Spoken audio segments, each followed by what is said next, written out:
Welcome back to Kettering for round 6 of the 2017 Minibike British Championship, the second event staged at Champs Park this season. The big news coming into the latest round is the withdrawal of Sebastian Kjærgaard, the Dane crashing heavily in the run down to the line in the third moto at round 5 and out with a shoulder injury. Before we see how his rivals get on in the pro class, here's a look at the championship support categories. In the absence of main challenger Max Pridmore, Harry Lee took 3 start-to-finish victories in the kids 50cc class to take a 92-point championship lead. With Lee over 5 seconds per lap faster than any of the other under-9s, the more engaging battles were behind, particularly for 2nd, 3rd and 4th positions. Robbie Daly eventually took 2nd overall to record a first podium finish on only his 2nd 2017 appearance, but he was made to work hard for his position in the 2nd and 3rd motos. The only position change in race 2 was for 2nd, Daly working his way past Ben Johnston on lap 2. The pair ultimately separated by 5 seconds, but over half a minute back from winner Harry Lee. The 3rd moto was the best of the day in the kids class, Riley Ray Barrow joining the battle for 2nd and making it a 3-way fight. Barrow came through from 4th to 2nd, a position that would have put him into the top 3 at the expense of Ben Johnston. But with Robbie Daly coming through for a 3rd runner-up position, Johnston secured enough points with 4th to take to the final step of the podium. With Robbie Daly and Riley Ray Barrow making their first appearances of the season in Kettering, their scoring only served to increase the spread between the regulars in the point scoring and therefore in the championship standings as well.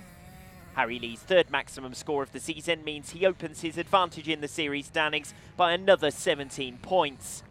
Meanwhile, after missing out on the podium by 3 points against Ben Johnston at round 5, Robbie Daly joins the top 2 in the championship with 2nd position behind Harry Lee. The top 2 in the 12 to 14 Youth Championship was separated by just a single point after 3 races in the closest Youth 125 result of the season so far. Louis Dutton failed to match his unbeaten round 5 exploits and was pushed all day by Ewan Goddard, who recorded 2 second-place finishes and a race win. Goddard took the day's points lead for the first time when Dutton suffered a fall on the opening lap of the 2nd moto, then spending the rest of the race recovering from the back of the pack. Dutton worked his way up to 7th, enough for 3rd in class with several riders from the 9 to 11 age group ahead. Included in that number, Senna A. Summers, who returned to form unbeaten in the younger category and back to the pace of the older race leaders. Slipping gradually back from Ewan Goddard in race 2, Summers held off a late attack from Freddie Hills, who eventually took 2nd position overall. After dropping 5 points to his main rival in race 2, Louis Dutton now needed victory in the 3rd moto to be certain of a 5th overall win of the season. But it was Ewan Goddard who leapt from the start, while Dutton had to work his way past Senna A. Summers before going off in pursuit of the leader. As the gap stabilised up front, Goddard looked set for a 2nd consecutive win and 1st overall success since round 2, only for Dutton to find a way past as spots of rain began to fall on the penultimate lap. Louis Dutton's victory margin is the smallest of the season at just a single point, but the result nonetheless enables him to stretch his advantage over Ewan Goddard to 16 points.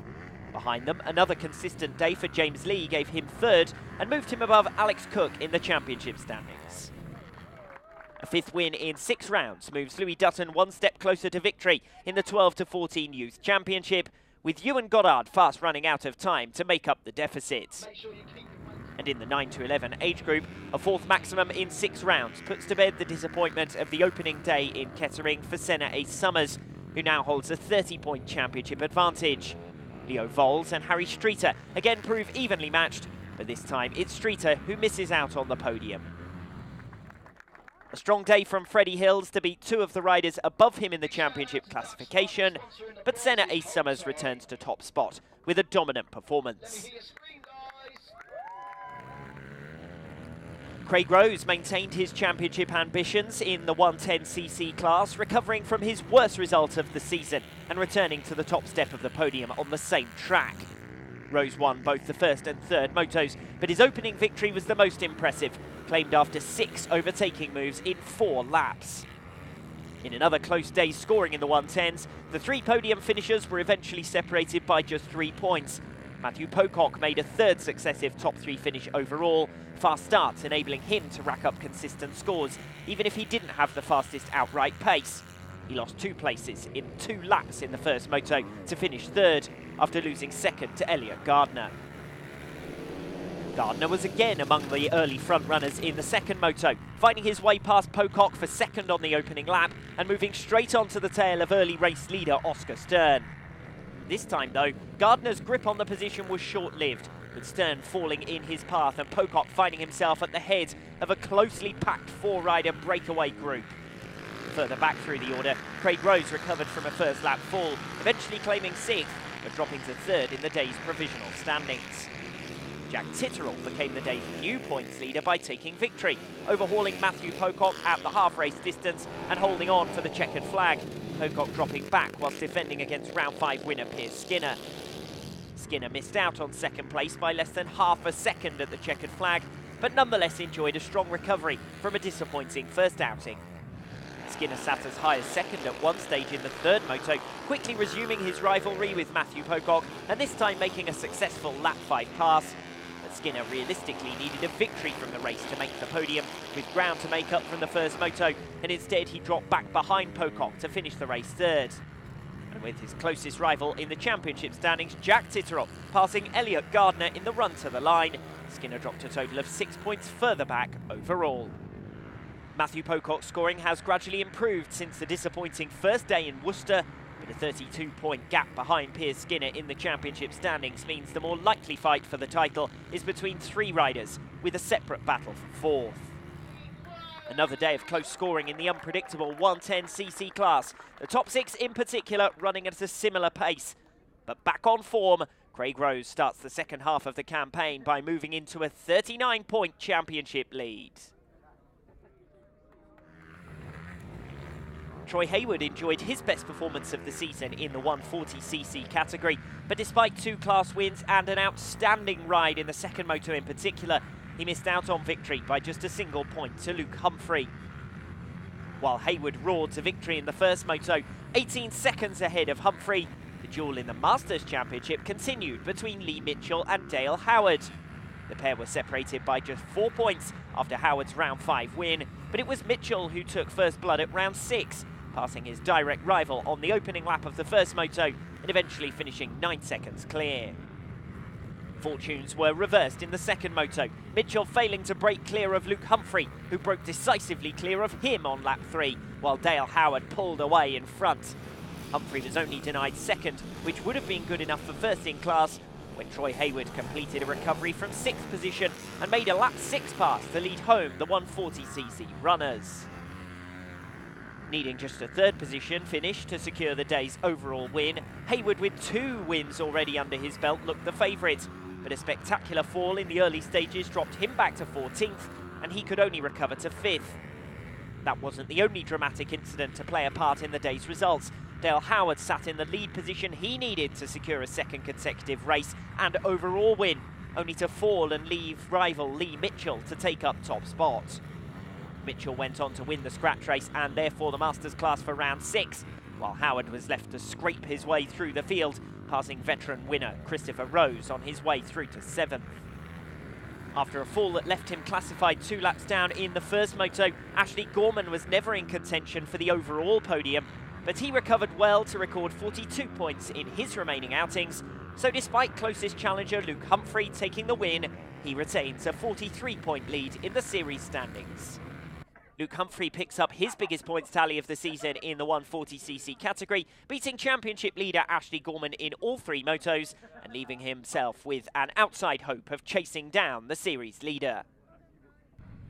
Lee Mitchell recovers from his lowest score of the season at round 5 in the Masters class, but his victory is secured by a mere 3-point margin, and the class is finally balanced with 7 points between the top 2. Christopher Rose goes a 3rd round unbeaten. Darren Griffiths, the only rider to have defeated him this season, finishes 2nd at both rounds 5 and 6 to move 5th overall. 62 points for Jason Gutteridge moves him into 2nd and above Colin Blackwell for the first time this season.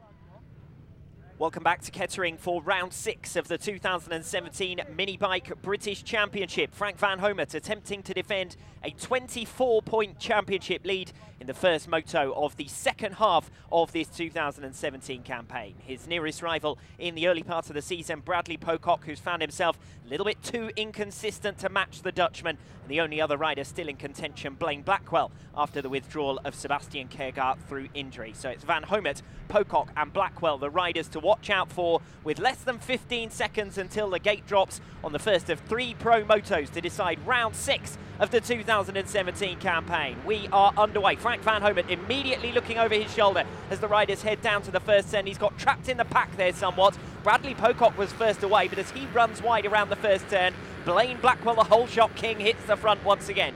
Pocock now challenging on the inside, and in fact comes through. Frank van Homert has worked his way up to third. Not a bad start there from Wayne Chamel, who sits in 5th position behind Jody Barnes on this opening lap. Although I say that, and he's now managed to get through and into 4th position. Chamel now attacking around the outside line, is right on the tail of this lead trio. Blaine Blackwell, if anything, holding back Frank van Homert slightly there, and Chamel is now right on their tail. 2nd, 3rd and 4th positions, reaching up to the far end of the circuit, the highest point of this Champs Park circuit.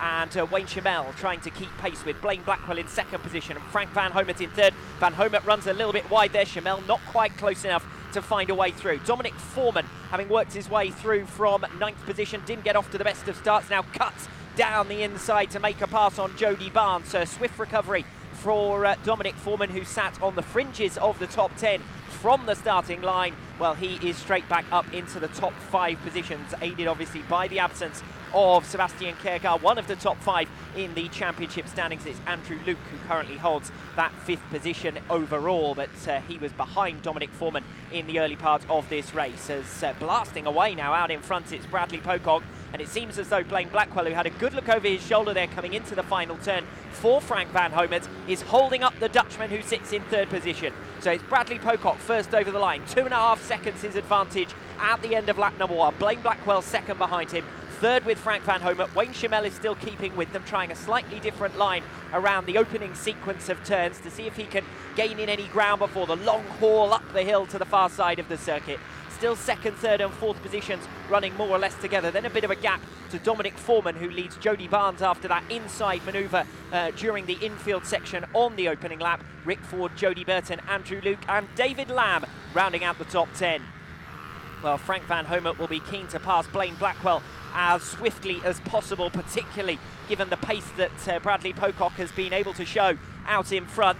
Van Homert, winner of 4 of the 5 rounds so far in this 2017 campaign. The other, of course, was won by Bradley Pocock in Worcester, round number 3, and it's Pocock who's setting the pace in this opening moto of 3 here at round number 6. 2nd place is with Blaine Blackwell, still in 3rd position. Frank van Homert, he has tried mixing up his lines to an extent, but it's Blaine Blackwell who seems to have a decent pace. He's run a little bit narrow there. Van Homert goes for the outside. That gives him the inside into the final turn. Blackwell holds him off. Van Homert will now have the momentum coming down the home straight, but it's Blackwell who seems to be able to hold on for the moment at least, and Van Homert tucking in to 3rd position. Both of them starting to break away now from Wayne Chamel, and on that previous lap, Chamel just dropping a bit of time in the latter half of the lap to enable Blackwell and Van Homert to streak away. Van Homert now looking to the inside line, trying to muscle his way through down the inside.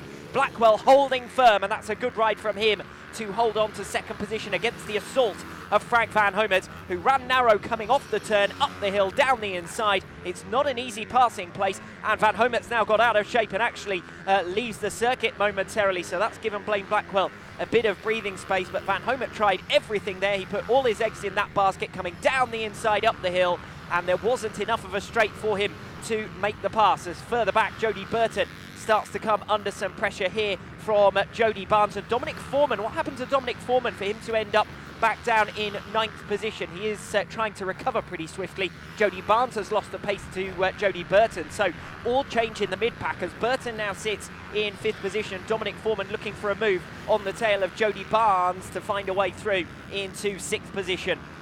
Well, a bit of breathing space, as I said, for Blaine Blackwell in 2nd place, but even more breathing space for Bradley Pocock. 4.5 seconds now in front of Blaine Blackwell in the course of the opening 3 laps.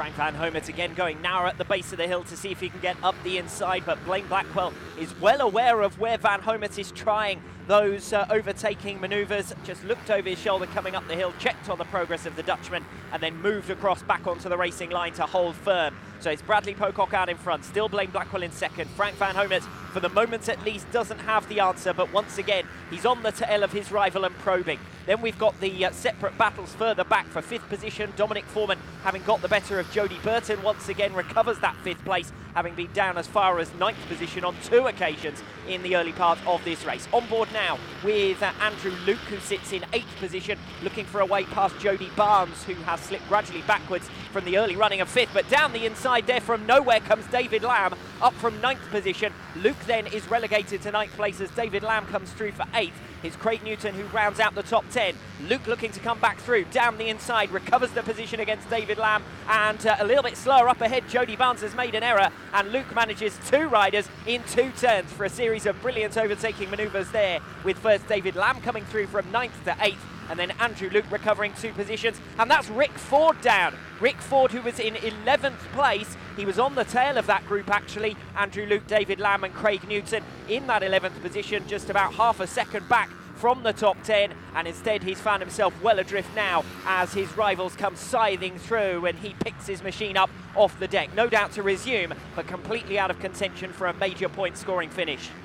Back out front, no such problems for either Blaine Blackwell or Frank van Homert, the latter of whom is just being patient here. It's quite clear that he doesn't have a significant enough pace advantage over Blaine Blackwell, and he can't afford to risk too much, bearing in mind that he is the championship leader as they come through the yellow flag zone past the stricken Rick Ford. Still nose to tail Blaine Blackwell and Frank van Homert in 2nd and 3rd positions, but Bradley Pocock is long gone out in front, 7 seconds clear. A gap behind these two as the leaders start to encounter lap traffic, and we'll see what role, if any, those riders are now going to have in this front-running tussle. Bradley Pocock, the leader, ahead of Blaine Blackwell and Frank van Homert. Another strong performance here from Blaine Blackwell, who's now enjoyed 3 successive overall podium finishes, a top score of the season with 66 at round number 3, finishing in 2nd place, and another couple of good results since then. Looking for even better here today for his first victory of the campaign. Only 2 different winners we've had in 2017. Frank van Homert, who has hogged the limelight, but in this race he's only 3rd position as Blaine Blackwell encounters lap traffic that thankfully for him moves out of the way just in time to enable him to hold the position. But Frank van Homert is seeing an opportunity here as Blaine Blackwell negotiates riders who aren't necessarily expecting the leaders to come through. Frank van Homert cuts past down the inside and Blaine Blackwell is relegated to 3rd. Blackwell ran just a little bit too wide through the infield section. Van Homert was already poised to pounce. He built up his momentum well. They're now under blue flags, and that's going to enable Frank van Homert to come through. Of course, they have already seen Bradley Pocock flying past, so they won't have been completely unsighted as the riders in 2nd and 3rd positions come through, and it'll obviously be quite a while before they see any more of the leaders, with Wayne Chamel 17 seconds back from the top trio, and there he is running an isolated race in 4th position. Dominic Foreman not really closing to too great an extent. He is 7 seconds back, having yo-yoed through the field and sat on the fringes of the top 10 on a couple of occasions before recovering both times. So it's Frank van Homert then into the closing stages of this race now. Half a second up on Blaine Blackwell, and he'll feel much more comfortable there. A damage limitation ride against Bradley Pocock, who's leading the way, and there's no doubt about who the fastest rider has been in this race. His fastest lap of the race over half a second quicker than any of the laps set by Frank van Homert, and even more than that compared to van Homert's rivals. Blaine Blackwell will be frustrated there because it was only making the wrong decision on direction coming through lap traffic that enabled Frank van Homert through after an entire race distance of holding back the reigning champion. Van Homert won't be disappointed with this result at all. 22 more championship points to be added to his tally compared to Bradley Pocock, who will add 25, but needs much bigger gains than that over the rider who's sitting pretty at the top of the standings. Bradley Pocock then coming through. It was Frank van Homert who took an unbeaten 3 race victories at round number 5 on this circuit, but round 6 is going to get underway with a victory for the number 57. Bradley Pocock coming to the finish line, takes the checkered flag. He'll be satisfied with that. It's a dominant victory to open his account in the second half of this 2017 campaign. Eventually second over the line is Frank van Homert. He had to work hard for that one. It was owned by Blaine Blackwell for the majority of the race, but van Homert coming through in the latter stages and just a little bit more wily coming through lap traffic. Blackwell will be frustrated with that after holding on for the vast majority of the race. Behind them, Wayne Chamel occupies an isolated and in the end lonely fourth position, dropping back from the leaders after the opening 3 laps. And rounding out the top 5 with a good recovery ride there, Dominic Foreman. So it's first blood to Bradley Pocock, who was defeated on 3 occasions at round 5 by Frank van Homert. And the Dutchman suffers a first defeat of the season in Kettering. Pocock needs to make more ground in the remaining 2 motos.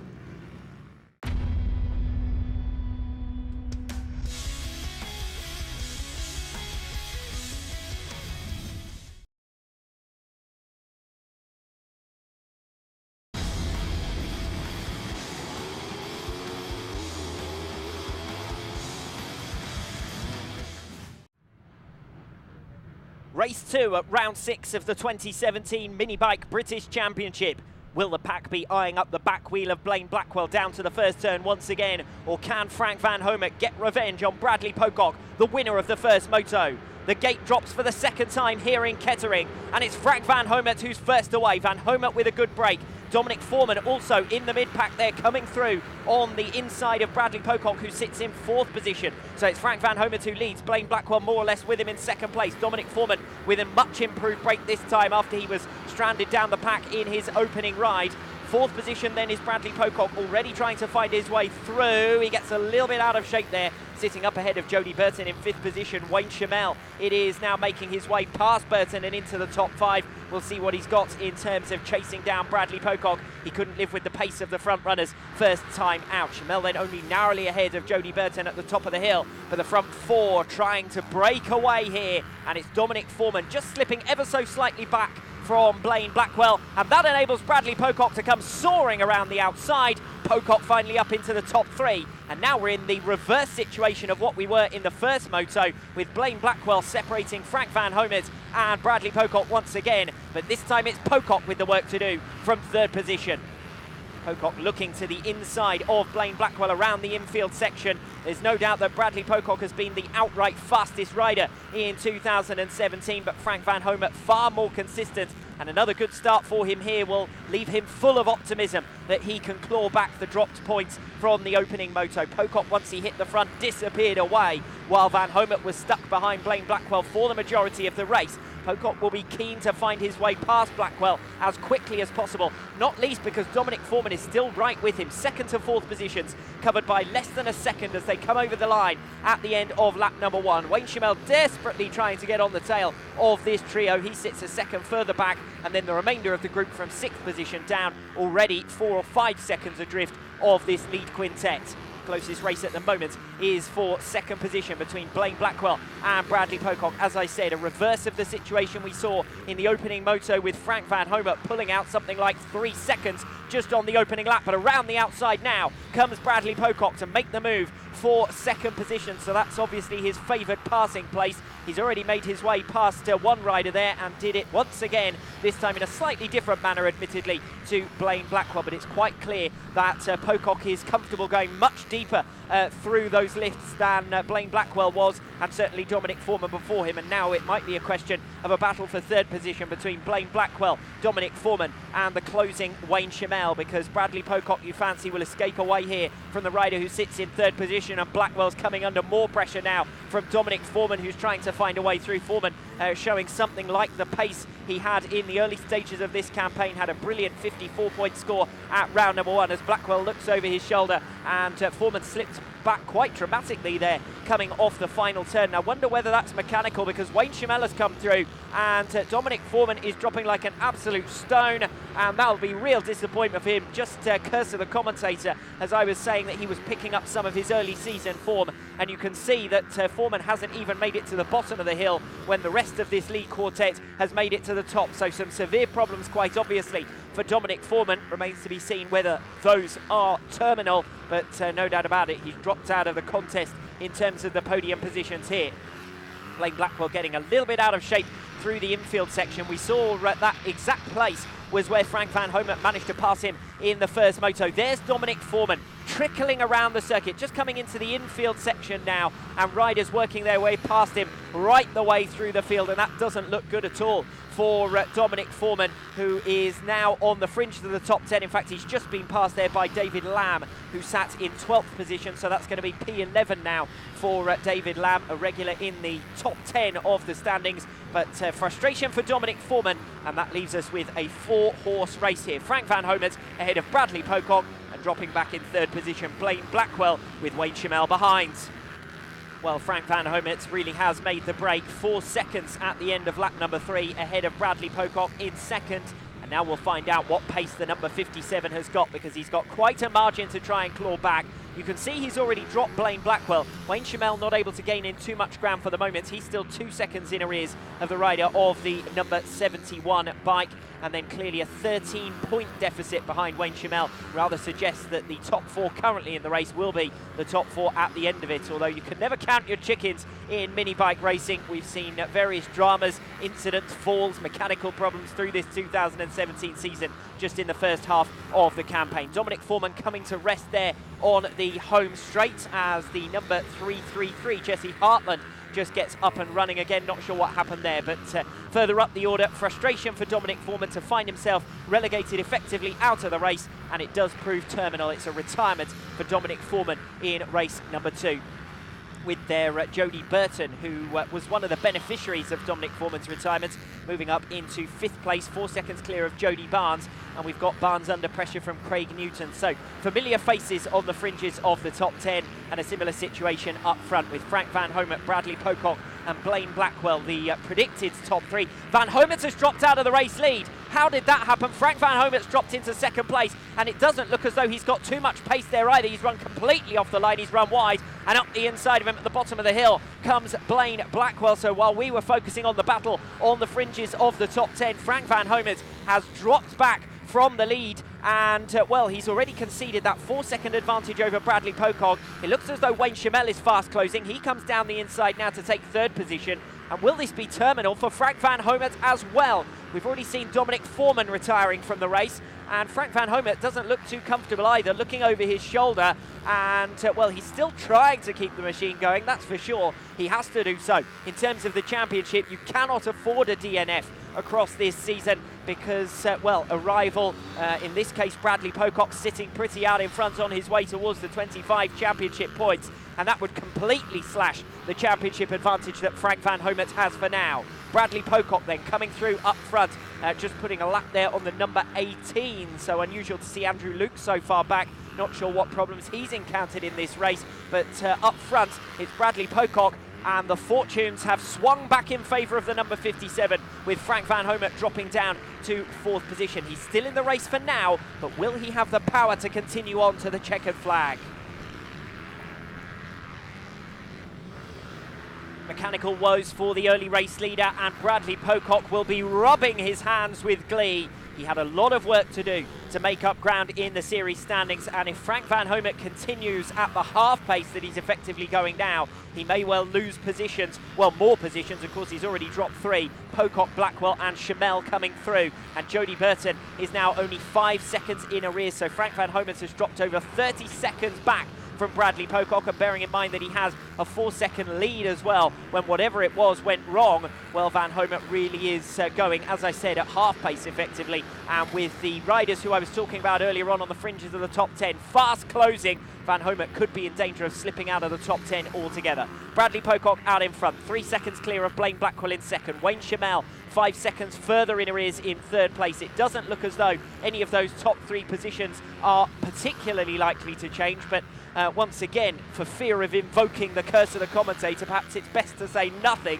as Jody Burton closes now on Frank Van Homert, and this is for 4th position. Van Homert holds it for now. Burton has closed at a huge rate, as I've already said, with Van Homert conceding half a minute, and it might only be a matter of time as Van Homert tries to go defensive to the inside, cuts across the front of Burton, but he was struggling to get the front wheel in there, and Burton it is who has the momentum around the outside line and should be able to get all the way around the outside. Van Homert holding the inside line obstinately, but he is going to run across the apex of the turn. Burton getting the run. Van Homet still sticking his front wheel in down the inside, but Burton has the momentum and carries it around the outside of Frank Van Homet. And now that Burton has got in front of Van Homet, he immediately starts to break clear just around the final turn, and in the run to the start-finish line, effectively the timing beam, well, he made up a second just in that very short distance on Frank Van Homet.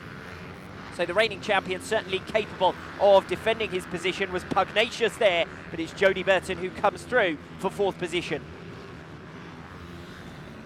Unlikely that we're going to see any further position changes among the top four, with Bradley Pocock so comfortably out in front, Blaine Blackwell in second position, and most crucially a large gap behind Wayne Chamel to the tune of 40 seconds now behind the top three and to the rest of the group. Frank Van Homet, a minute back from the leader, is now starting to come under some pressure from Rick Ford. Now remember, Ford is back in the points this time around, scored just 1 point first time out after recovering from a fall and lapped down eventually on the leaders. Well, this time around he's got an opportunity to pick off a wounded animal. It's quite clear that Frank Van Homet is not on his usual pace. They're coming through the infield section. Ford gaining massively, goes for the outside. Van Homet makes the block. It is clear, as I said, that Van Homet is having to weave around here, as he did against Jody Burton, to back on and hold his position, and trying to come past him here, Rick Ford, but time might just run out for Ford. Van Homet is holding on to the place for now. He's got the inside line once again, as Bradley Pocock leads the way. Just a matter of time now before he takes the checkered flag. 4 seconds up on Blaine Blackwell. It's been a comfortable race in the end. He went off in pursuit of Frank Van Homet, but the Dutchman had mechanical problems that have dropped him out of contention. Pocock looks over his shoulder. He realises that it's going to be a second race victory out of two. And as I said, not too much of a sweat broken in the latter stages of this race to get the better of Blaine Blackwell. Bradley Pocock makes it 2 wins out of 2 and a crucial result in the championship with a massive swing in terms of points. Frank Van Homet, his rival and the early race leader, dropping out of the top positions, and it has been a struggle for him just to get towards the finish in this second moto, and he's not there yet. Rick Ford still trying to find a way through. He's managed to hold Ford back for a full lap. Will Frank Van Homet be able to take this fifth position? He's certainly trying his absolute best. And a little bit of speed there off the infield section. It seems as though it's on the straights that Van Homet is struggling for pace, and Rick Ford is trying everything. He gets down to the inside line, he can't quite make it. Van Homet's got a little bit of breathing room, but this gap between the two of them has never been more than 2 bike lengths. It was just a second last time over the line. Will it be even less at the end of the race? Rick Ford with narrowing opportunity window in the latter stages of this race to move his way into the top 5. The top 3 have already come across the line to finish. Bradley Pocock, Blaine Blackwell and Wayne Chamel. Jody Burton isolated 4th position, but it looks as though it's going to be Frank Van Homet around the final turn for the final time. If he can hold on in the drag race down to the line, Ford closing, but he can't get there. And Frank Van Homet with a damage limitation ride over a minute back from his championship rival and race winner Bradley Pocock. But I think he's got to be satisfied to have eked out some points in the context of the championship. That could be vital. Bradley Pocock makes it 2 wins out of 2 then. He leads the way in the leaderboard with 50 race points. Blaine Blackwell and Wayne Chamel move up a position at the expense of Frank Van Homet, who drops to 3rd and tied now with Wayne Chamel in the day's standings. But it's the championship standings that Van Homet will be most concerned with, and a crucial result for him that he does manage to finish the race with non-finishing rides so severely penalised. Frank Van Homet will be fairly satisfied in the end with his 16 recorded points.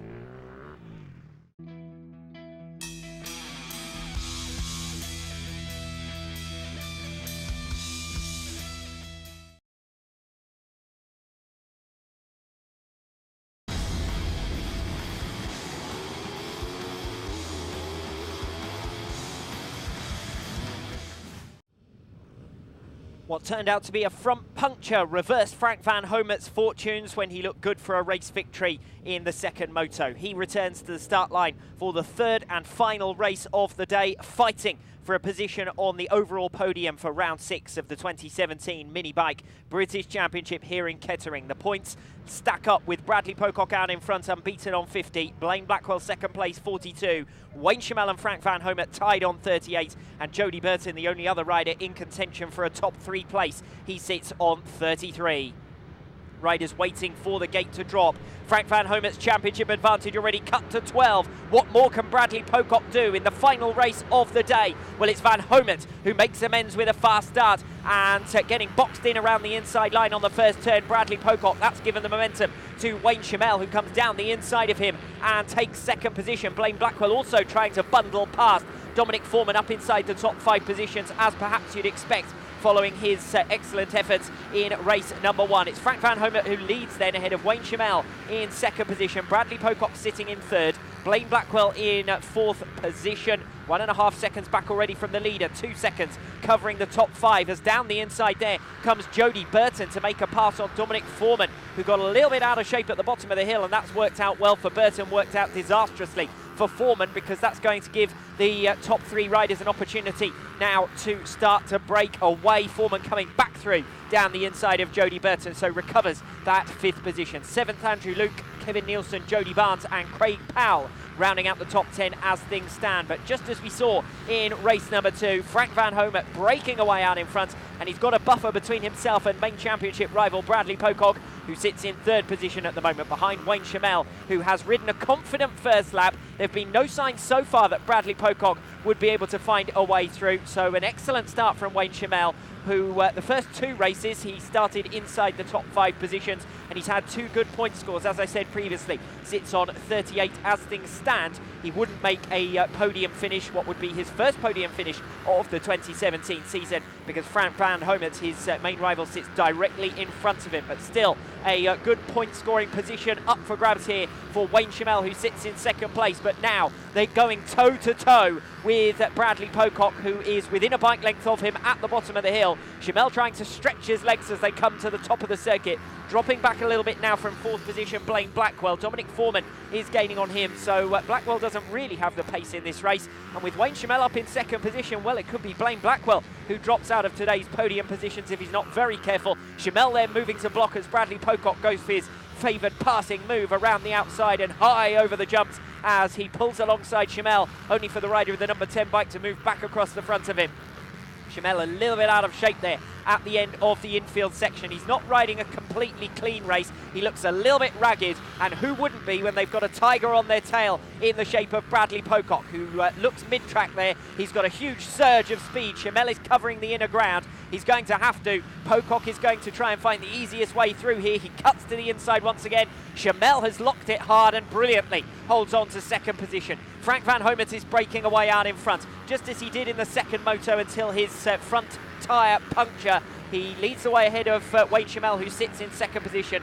Bradley Pocock is in 3rd and still trying to find a way through. 2.5 seconds the gap between the top 2. It's opening up quite dramatically already as a 2nd gain by Frank Van Homet on that last lap, with Bradley Pocock stuck doing the pace of Wayne Chamel in 2nd position. That's no disrespect to Chamel, but he hasn't really beaten Bradley Pocock for out-and-out pace at any point during the 2017 season. Pocock has made most of his moves this weekend here. Can he do so again? He flies around the outside of Chamel, but again, Chamel has enough presence of mind to move to block and then cut back to the inside to maintain the position through the infield section. Pocock is going to have to try something different, or somewhere different, to find a way past Wayne Chamel, who's holding on obstinately for P2. Pocock cuts to the inside at the end of the infield section. Now he's through. Chamel tries to run all the way around the outside. Oh, Frank Van Homet's come down. Van Homet's down. I was wondering who that yellow flag was for. It was for the race leader. Pocock has taken up the race lead in the matter of 2 turns, passing Chamel, and then with Frank Van Homet going down,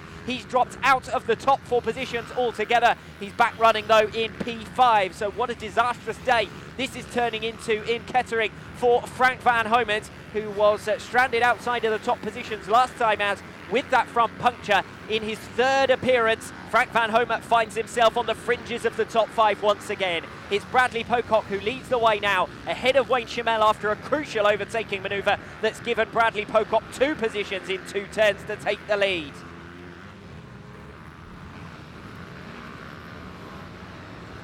That incident might have been more than just a simple fall for Frank Van Homet, because he is dropping well back once again from the leaders, just as he did in the 2nd moto. He's already dropped 14 seconds back from Dominic Foreman, who's been promoted up to 4th position. Wayne Chamel is coming under pressure now from Blaine Blackwell for 2nd place. It's Pocock starting to break a little bit clear out in front. He's not got a lot of daylight, not much more than a second to Chamel in P2. But it's Frank Van Homert who's in focus now. He's dropping down through the field. Jody Burton has now managed to find a way past as well, up into 5th position. So Burton getting the better of Frank Van Homert for what's going to be a 2nd consecutive race. And can Burton move above Frank Van Homert in the day's standings? This is doing no end of harm to Frank Van Homert's championship standing. He has already sacrificed the lead that's been cut down to 12 points. And now Jody Burton has found his way through. Frank Van Homert still looking far from comfortable. It can't be the same problem as last time out, surely. Not another puncture for Frank Van Homert. Could it be another mechanical drama of a different sort? Or could it be that the man himself is a little bit worse for wear following that fall? No doubt about it. He's now starting to come under pressure from Andrew Luke, who sits in 7th position, but is gunning for Frank Van Homert, who's down in 6th place following relegation there by Jody Burton. It's Pocock leading, Chamel 2nd, Blackwell 3rd, Foreman 4th position, 5th place Jody Burton, and Frank Van Homert still occupying 6th place. But for how much longer, one wonders, with Andrew Luke now right on his tail, less than a second separating them as they come through the opening sequence of turns, with Frank Van Homert standing up on it, desperately trying to hold down to the inside line and keep back Andrew Luke. Well, Bradley Pocock really hasn't put a foot wrong all day, and he looks set to be rewarded with a 3rd successive victory. To be fair to Frank Van Homert, he hasn't really done much wrong either, but misfortune is going to pave the way for Bradley Pocock to really slash the championship deficit, and it could yet turn in favour of Bradley Pocock altogether. He could leave Kettering as the new championship leader, with Frank Van Homert increasingly under pressure from the riders behind. Van Homert still sitting in 6th position for the moment as we watch the battle for P2. Van Homert further down the order, ahead of Andrew Luke, but he's not far ahead now of Craig Powell either. While Luke has been held up by Van Homert, who's blocking the inside line valiantly, Powell has been closing on the pair, and it's now a 3-rider fight for that 6th position. Thankfully for Frank Van Homert, there's a 5-second gap behind Craig Powell from 8th position down to 9th. So Van Homert in with a good chance if he can continue on at the same pace of at least taking 8th position, but that's far from his expectation coming in to this 3rd and final moto at round 6 of the 2017 Minibike British Championship. Wayne Chamel in 2nd position. Blaine Blackwell has rarely been more than a second behind him. It's been a close fight, but Chamel has had the pace to hold on for 2nd place, and the line developing now very clearly. There's one favourable line around the circuit. Bradley Pocock has got himself into trouble. The yellow flag was being shown at the end of the infield section, and Wayne Chamel has managed to shoot past Bradley Pocock, who clearly must have been the cause of that yellow flag with a fall. And the race has changed quite dramatically, because where we were looking at Frank Van Homert slipping down the field, well, instead it's Bradley Pocock who's dropped a place. Wayne Chamel trying to look over his shoulder there just to see how close Pocock was to him. Wayne Chamel is the new race leader. He hasn't been in this position in 2017, so deep into a race, Wayne Chamel, at the end of 9 completed laps, is the race leader at the 3rd and final moto here in Kettering, ahead of Bradley Pocock, ahead of Blaine Blackwell. Well, he's been ahead of Blaine Blackwell throughout this race, but now he's got a buffer between himself and the rider who's been chasing him down, because Bradley Pocock has dropped to 2nd.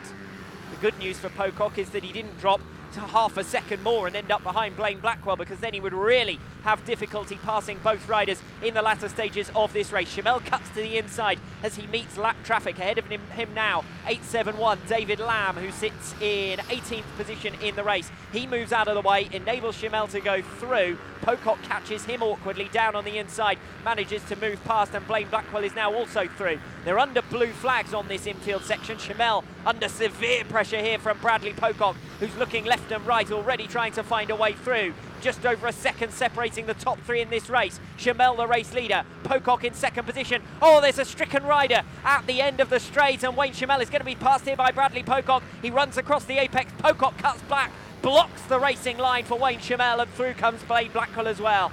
Disappointment for Wayne Chamel, who had the race lead, and with time running out for Bradley Pocock to find a way through. But Chamel met a back marker awkwardly. Obviously he had no choice but to slow down for a rider who'd fallen in the middle of the racing line, right in front of where Wayne Chamel was trying to ride. and that's given Bradley Pocock the race lead. He didn't need a second invitation.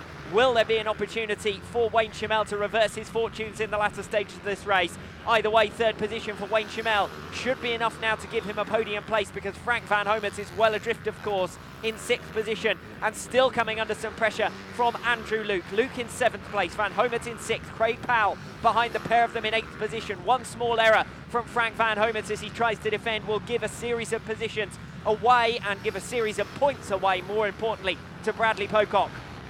Well, Pocock made an error, but he's managed to recover it, and he'll be grateful for that, as will Blaine Blackwell, to be quite honest, because there wasn't much of a sign that Blackwell would be able to find a way past Wayne Schimmel. And now that he's ahead of him, I don't know whether Schimmel's chin has dropped a little bit, because he has started to drop away, and the top 3 positions look settled, barring any further falls or further dramas. It's going to be Bradley Pocock who will take a 3rd successive win. We said it a couple of laps ago, but it is going to come true in the end. Bradley Pocock coming through on the penultimate lap, fighting to the end. Bradley Pocock goes unbeaten at round number 6 of the 2017 Minibike British Championship. The top 3 in the 3rd and final race will be the top 3 in the overall for round 6, and now it's just a question of championship points as Frank van Homert sits down in 6th position. If he holds on here, this will be enough for him to leave Kettering still the championship leader, but if he does drop further back through the order and riders are closing right up on him now, then that will see Bradley Pocock leave with the advantage and with time running out for Van Homert to get it back. It is still the Dutchman leading out of the infield section, ahead of Andrew Luke in 7th position. Riders from 10th places down have already taken the checkered flag a lap down, so that means the worst Van Homert can do here is P9, but that's well adrift of what he would have wanted. He holds the inside line. Andrew Luke looking for a way through within a bike length of Van Homert as they came through the left-hander. Van Homert tries to stretch away. He's struggling to hold it down on the apex. Luke has the advantage. Will he have the advantage coming off the final turn? Can Van Homert hold on? It looks as though he can. He manages to get a late surge, and Frank Van Homert takes 6th place. Far from an ideal result in either the 2nd or 3rd motos for Frank Van Homert, but at least he's over the line ahead of Andrew Luke and Craig Powell. Luke in particular looking for a way through on the final few laps there. It's Bradley Pocock then who wins the overall. Blaine Blackwell and Wayne Schimmel 2nd and 3rd in the final race, and 2nd and 3rd in the day's standings as well. And here's what that does in terms of the championship. Blaine Blackwell still sitting in 3rd position. The top 3 riders as they are now almost certain to be the top 3 at the end of the season, but in which order? Because Frank Van Homert's championship advantage has now been cut to just 2 points over Bradley Pocock. It's game on in the 2017 Minibike British Championship.